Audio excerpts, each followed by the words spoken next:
अर्थ education centre में आपका स्वागत है। आज हम लोग पढ़ेंगे एसके झा सर की साइंस की बायोलॉजी का एमसीक्यू लगाएंगे। इसके पहले हम लोग थ्योरी सेक्शन अच्छे से पढ़ चुके हैं। डिजीज का अर्थात बीमारी का हम लोग एमसीक्यू लगाने वाले हैं। विषाणु से होने वाले रोग, जीवाणु से होने वाले रोग, कवक से होने वाले रोग, सभी के बारे में हम लोग एमसीक्यू लगाने वाले हैं। तो चलिए हम लोग वीडियो को शुरू करते हैं। और यदि चैनल पर पहली बार विजिट किए तो चैनल को सब्सक्राइब करके बेल आइकन को दबाना ना भूले। इस चैनल के माध्यम से एसके झा सर की सारी फिजिक्स, केमिस्ट्री, बायो की सीरीज पूरी आ रही है और साथ ही इसका एमसीक्यू भी कराया जा रहा है। निम्नलिखित में से कौन सा रोग ट्रिपल एंटीजन प्रतिरक्षी नहीं है? इसका सही आंसर होगा ए, आंत जोर अर्थात टाइफाइड। जबकि क्या होता है? डीपीटी होता है, डिप्थीरिया, पार्टोसिस और टेटनस। इसका सही आंसर होगा ए। डीपीटी का उपयोग रोकथाम के लिए होता है। डीपीटी का उपयोग जो है किसके रोकथाम में होता है? इसका सही आंसर होगा B, diphtheria. Answer is B, diphtheria, pertussis और टेटनस के लिए। निम्नलिखित में से कौन सी बीमारी संक्रामक नहीं है? इसका सही आंसर होगा ए, आंत जोर, गठिया। गठिया जो है संक्रामक बीमारी नहीं है। जबकि इन्फ्लुएंजा, खसरा और आंत जोर ये सभी संक्रामक बीमारी है। ट्रिपल वैक्सीन टीका नवजात शिशुओं में निम्न में से किस रोग के खिलाफ प्रतिरोधक क्षमता प्रदान करती है? ट्रिपल वैक्सीन की बात की है अर्थात डीपीटी होता है, डिप्थीरिया, पार्टोसिस और टेटनस। डिप्थीरिया, काली खांसी, टेटनस और डिप्थीरिया।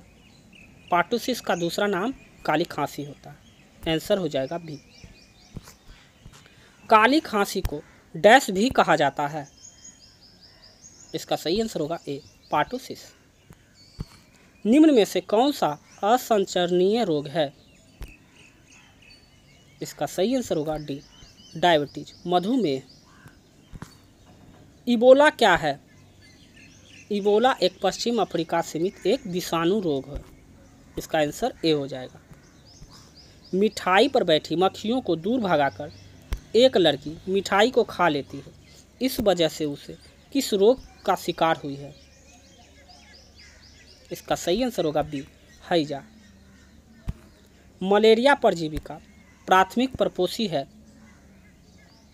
इसका सही आंसर होगा सी, मादा एनोफिलीज को काटने से मलेरिया परजीवी मलेरिया होता है।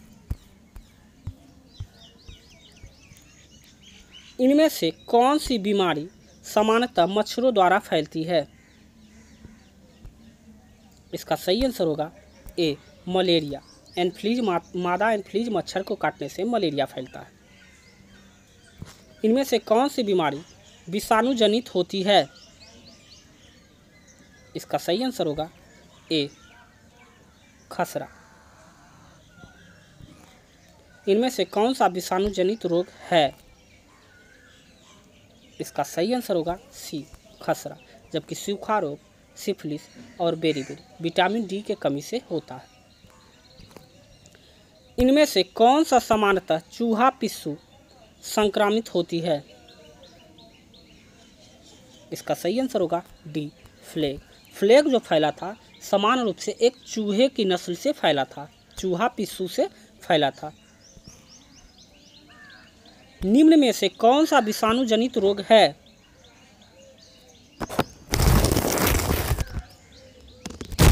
इसका सही आंसर होगा डी, एड्स क्या है? एक विषाणु जनित रोग है। पीलिया किससे संबंधित रोग है? पीलिया से संबंधित किस अंग को प्रभावित करता है? इसका सही आंसर होगा सी, यकृत को अर्थात लीवर को। याद रखिएगा हिंदी और इंग्लिश दोनों माध्यम में। रक्त में यूरिक अम्ल की अधिकता डैश का लक्षण होता है। इसका सही आंसर होगा गठिया। यूरिक अम्ल का जम जाने से क्या होता है? गठिया हो जाता है, शरीर में गठिया बनने लगता है। गठिया एक बीमारी है जो डैश को प्रभावित करता है। इसका सही आंसर होगा ए, जोड़ को, दो मांसपेशियों के जोड़ को प्रभावित करता है गठिया रोग। एड्स का विषाणु शरीर में डैश को नष्ट कर देता है। इसका सही आंसर हो जाएगा प्रतिरक्षा तंत्र, अर्थात WBC को क्या करता है, एड्स के विषाणु नष्ट करने लगते हैं, जिससे क्या होता है, हमारे शरीर में रोग उत्पन्न होने लगते हैं। रोग प्रतिरक्षा क्षमता लड़ने से समाप्त कर देता है, जिससे आदमी बीमार रहता है। डैश एक यौन संचारित जानलेवा बीमारी है। इसका सही आंसर होगा सी, एड्स। एड्स एक यौन संचारित जानलेवा बीमारी है, जो कि यौन संक्रमण या संक्रमित सुई से क्या होता है, इसका प्रसार होता है। मनुष्यों में रोग संचारित करने वाले कीटों को क्या कहा जाता है? इसका सही आंसर होगा ए, रोगाणुवाहक। आपको यह वीडियो अच्छा और हेल्पफुल लग रहा है तो प्लीज़ चैनल को लाइक और कमेंट जरूर कर दीजिए। निम्नलिखित में से कौन सा खाद्य जनित रोग नहीं है? इसका सही आंसर होगा सी, इन्फ्लुएंजा। इन्फ्लुएंजा जो है खाद्य जनित रोग नहीं है। निम्नलिखित में से कौन सा मनुष्य का विषाणु जनित रोग नहीं है? इसका सही आंसर होगा डी, रेड पैंट्स। जबकि डेंगू, इन्फ्लुएंजा और एड्स ये सभी विषाणु जनित रोग हैं, जबकि रेड पेस्ट जो है वो विषाणु जनित रोग नहीं है। मच्छरों का एक विशेष जाति के काटने के कारण मलेरिया के संचार की खोज के लिए जाने हेतु निम्नलिखित में से किसे नोबेल पुरस्कार प्राप्त किया है? अर्थात मलेरिया की खोज किसने की है, मलेरिया की टीके की खोज? इसका सही आंसर होगा ए, रोनाल्ड रोस के द्वारा मलेरिया के टीके की खोज की गई है। उन्होंने इसके लिए उनको नोबेल पुरस्कार भी प्रदान किया गया है। निम्न में से कौन सा एक विलुप्त विकल्प द्वारा HIV का एक व्यक्ति दूसरे व्यक्ति को प्रसारित नहीं होता है?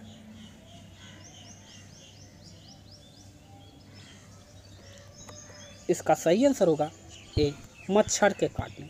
मच्छर के काटने से एड्स प्रसारित नहीं होता, जबकि स्तनपान, एक ही सुई का बहुप्रयोग या यौन संबंध, इस प्रकार से क्या होता है, एड्स का प्रसार होता है, जबकि मच्छर के काटने से एड्स का प्रसार नहीं होता है।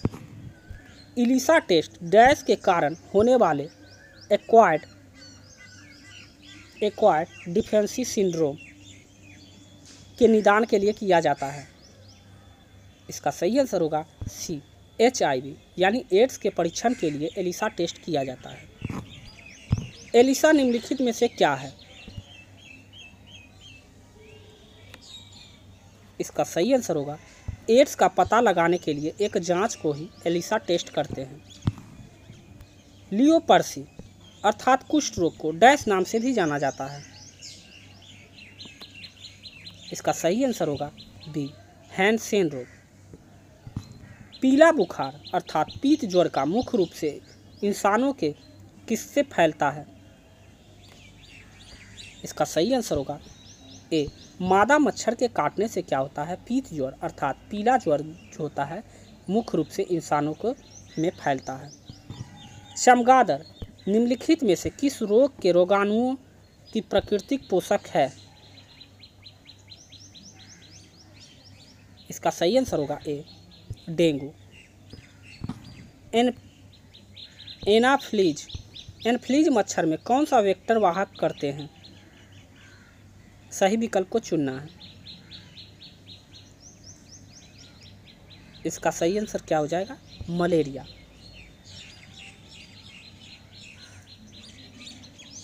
एनाफ्लीज मच्छर के काटने से क्या होता है, मलेरिया होता है।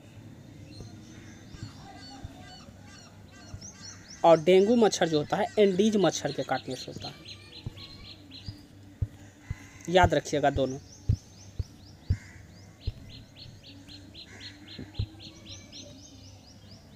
विश्व एड्स दिवस हर साल कब मनाया जाता है? इसका सही आंसर होगा ए, 1 दिसंबर को विश्व एड्स दिवस के रूप में भी मनाया जाता है। कैंसर के ऊतकों की जांच के लिए डैश की जाती है। इसका सही आंसर होगा बायोप्सी। बायोप्सी जो है कैंसर के ऊतक के जांच के लिए की जाती है। खसरा किसकी वजह से होता है? इसका सही आंसर होगा बी। खसरा जो है वायरस वाहक रोग है। रोगों को फैलाने वाले कीड़ों को डैश कहा जाता है।